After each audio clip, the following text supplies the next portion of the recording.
इस मजहब के अलग कौम है, इस मजहब के अलग कौम है, इस धर्म के अलग कौम है। हम एक ही कौम है, इसलिए हम एक ही वतन राष्ट्र देश है।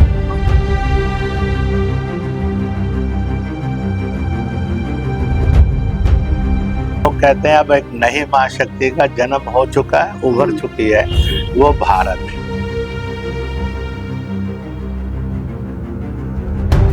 रावण भी भक्त था, ज्ञाता था, ज्ञानी था, ब्राह्मण था, परंतु आचरण और चरित्र कमजोर था, इसलिए बेचारा हर साल फूंका जाता है। राम हर क्षण पूजे जाते हैं।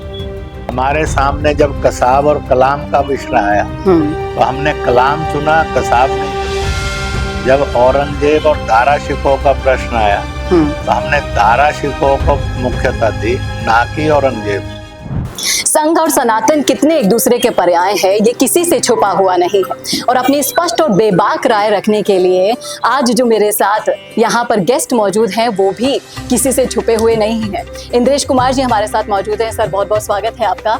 सनातन की जब बात आती है, धर्म संस्कृति की बात आती है, उसमें आपका नाम सबसे अग्रणी रहता है। तो सनातन की परिभाषा और सनातन का महत्व आज के परिप्रेक्ष्य में कितना है, आप बताएं हमारे दर्शकों को। ऐसा है, सनातन एक सदा का सत्य है, युगों से सत्य है।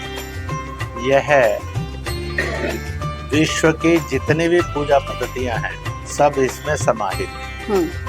जो सब पूजा पद्धतियों को स्वीकार करता है, समाहित करके सम्मान करता है और उनमें समन्वय बिठाकर सबको यही कहता है कि मालिक एक है, ईश्वर एक है, प्रभु एक है और मार्ग अनेक है, नाम अनेक है, पूजा पद्धतियां अनेक है, परंतु सब मानव को यही कहती है कि तू मानव बन, शैतान और राक्षस मत बन। तो इस प्रकार से जो ये कहता है सभी सुखी हो, वो किसी जाति वाले को, धर्म वाले को, भाषा वाले को, दल वाले को या किसी भूगोल वाले को नहीं कहता सुखी हो, सभी सुखी हो। आपकी परिभाषा सनातन को लेके बिल्कुल सभी निरोग हो और इतना नहीं है, सभी में बंधुत्व हो, शांति और सद्भाव हो। यह थी, है और ये सर्व समावेशी है। ये किसी को और निकालती नहीं है, किसी को रिजेक्ट नहीं करती है, यह सबको स्वीकार करती है। मनुष्य के नाते हम सबका डीएनए एक है।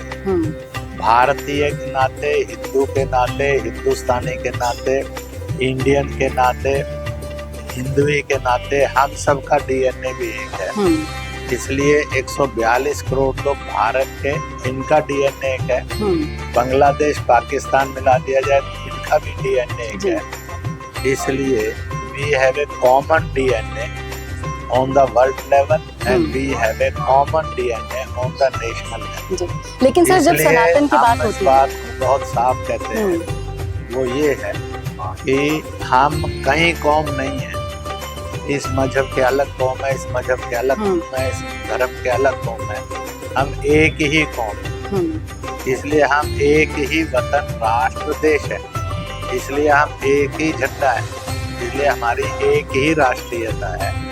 इसलिए किसी भी मजहब का आदमी अलग कौम नहीं है, सब मिलकर हम एक कौम है। इस बात को हम कहते थे, कहते हैं और कहते रहेंगे। हम सब एक हैं, ये आपने बिल्कुल अच्छा सा संदेश भी दिया है, देते भी रहे हैं। लेकिन जिस तरीके से आप मुस्लिम राष्ट्रीय मंच के मार्गदर्शक भी हैं, आरएसएस से ज़्यादा मुस्लिमों को जोड़ने का अगर कार्य किया है, उसमें सबसे अग्रणी आप हैं। लेकिन अगर इसके इतर हम देखें तो कौन सी ऐसी रणनीति है जो आपको हम सब एक होकर प्रमोट करते हुए दूसरे धर्म संप्रदायों को भी आरएसएस से जोड़ने पर मजबूर करती है? ऐसा है, एक बात देश के अंदर सबको समझ में आ रही है और दुनिया में भी, we have a common DNA. हमारी ड्रीम आइडेंटिटी एक है, नेशन नेटिव आइडेंटिटी एक है, हमारी एंसेस्ट्रल एंड ट्रेडिशनल आइडेंटिटी एक है, इसलिए हम एक हैं। दूसरा, जाति से, जुबान से, मजहब से या भाषा भूगोल से आइडेंटिटी नहीं बनती है, कौम नहीं बनती है, कौम देश से होती है। इसलिए हम एक देश हैं, इसलिए एक कौम है, हम एक कौम है इसलिए हम एक देश हैं। तीसरी बात, मजहबों के अंदर दंगे ना हो, धर्मांतरण ना हो, हिंसा ना हो। एक दूसरे के लिए कौन सा सिद्धांत, तो सनातन का सिद्धांत है, अपनी अपनी पूजा पद्धति पर चलो, हर दूसरी पूजा पद्धति का सम्मान करो, उसमें भागीदारी करो, अपनी अपनी जात का गौरव रखो, हर जाति का सम्मान करो, कोई अछूत नहीं है। इसलिए छुआछूत मुक्त, विषमता मुक्त, दंगा मुक्त, धर्मांतरण मुक्त, सब धर्मों का सम्मान करने वाला भारत यही दुनिया को रास्ता दिखा सकता है। इसलिए भारत धीरे धीरे विश्व की महाशक्ति के मार्ग पर बढ़ चला है जी। अब उसको महाशक्ति बनना नहीं है, वो महाशक्ति के पटल पर है। इसलिए आज लोग गिनते हैं दुनिया के अंदर कभी महाशक्ति के रूप में अमेरिका था, रूस था, चीन था। लोग कहते हैं अब एक नई महाशक्ति का जन्म हो चुका है, उभर चुकी है, वो भारत है जी। और इसलिए उम्मीद भी करें कि विश्व शांति का मार्ग भारत से निकलेगा और दुनिया में विस्तार करेगा जी। हमारी युवा पीढ़ी को सनातन को लेकर क्या संदेश देना चाहेंगे सर? यही कहूँगा, nation first, nation last, nation always जी। Culture first, culture last, culture always. Culturised आदमी चाहिए। इसलिए हमारे सामने जब प्रश्न खड़ा हुआ, राम के Ravan, we chosen the Ram, not Ravan. Ravan भी भक्त था, ज्ञाता था, ज्ञानी था, ब्राह्मण था, परंतु आचरण और चरित्र कमजोर था, इसलिए बेचारा हर साल फूंका जाता है। राम हर क्षण पूजे जाते हैं। इसी प्रकार से कृष्ण और कंस का प्रश्न आया तो हमने गाय चराने वाले कृष्ण को चुना, और क्योंकि उन्होंने सृष्टि को प्यार का, स्नेह का, प्रेम का संदेश दिया, इस रूप में दुनिया ने जीना चाहिए। हमारे सामने जब कसाब और कलाम का विषय आया तो हमने कलाम चुना, कसाब नहीं। जब औरंगजेब और दारा शिकोह का प्रश्न आया तो हमने दारा शिकोह को मुख्यता दी, ना कि औरंगजेब। इसलिए मैं आज के युवाओं को कहूँगा कि वह प्रोफेशनली ठीक एस्टेब्लिश्ड हों, परंतु मॉरली भी